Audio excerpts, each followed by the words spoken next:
resources and time and commitment is set and focused on dealing with this COVID vaccination.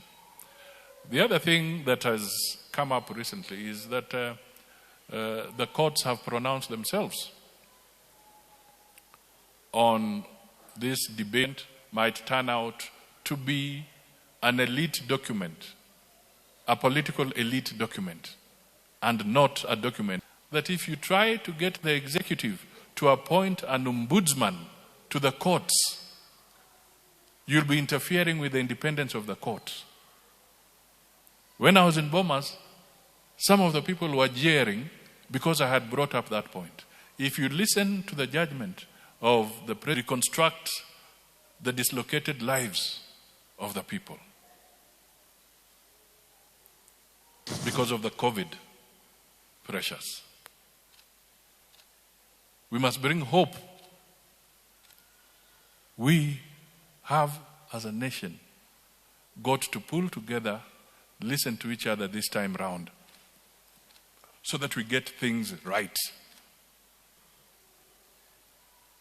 Let us do the things correctly. Competition will always be there. In politics, that is why you have a referee. And the referee must be independent. We should not try and interfere with the independence of the IEBC. Let us help them to do their job appropriately as we approach the election. And I want to urge the young men and women across the country, please, since the IEBC has even said that they're going for mass voter registration, they've even put out advertisements because they want to recruit young men and women who will now get involved in the mass voter registration. I want to urge you to do two things. Encourage young people who have the ability in every constituency to apply so that the IEBC can take them on to do voter registration as we approach 2022. Secondly, we must now blow the trumpet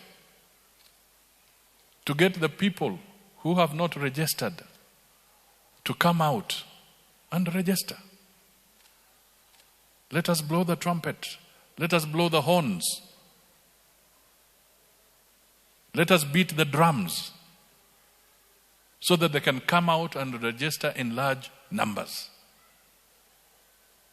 Chebukati said since 2017, they had only registered 140,000 new registers in the entire country.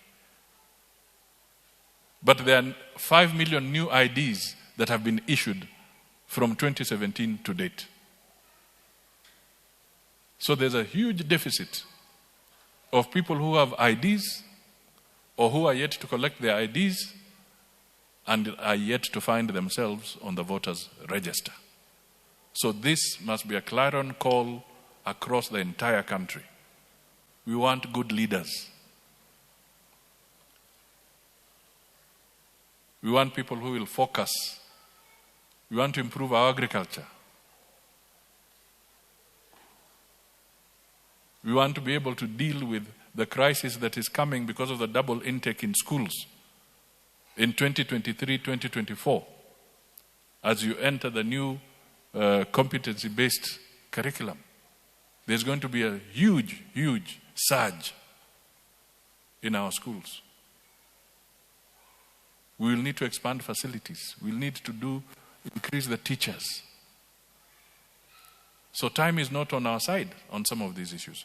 But if we have resolve and we unite and we speak now without selfishness, we create an all-inclusive society, it will be better. Let us not make the mistake of thinking, especially for politicians, let us not think we are a one-man choir. Let us know that there are millions of Kenyans who must be part and parcel of the process of moving the country forward. So hiyo ndio hadithi yangu siku ya leo. Mimi si kama mtoto wa pastor vile nilivyosema. Yeye amesema yake na mimi nimesema yangu. So I think I'll conclude there and thank the church once again for allowing us to share some moments. And as I repeat, be careful with the COVID menace. It is still here. Take all the precautions that ought to be taken. And indeed, zile pesa ambazo zingeenda kwa mambo mengine, kama hiyo campaign ya BBI, now that it's behind us, okay, people may want to appeal, that is their wish. But when you now look at the constitutional timelines, it may be an exercise in futility. It might be better for them to acknowledge that the courts have ruled, and now we must move forward with the unity of purpose so that we can be strong and ready for the challenges ahead. God bless you all, and God bless Kenya.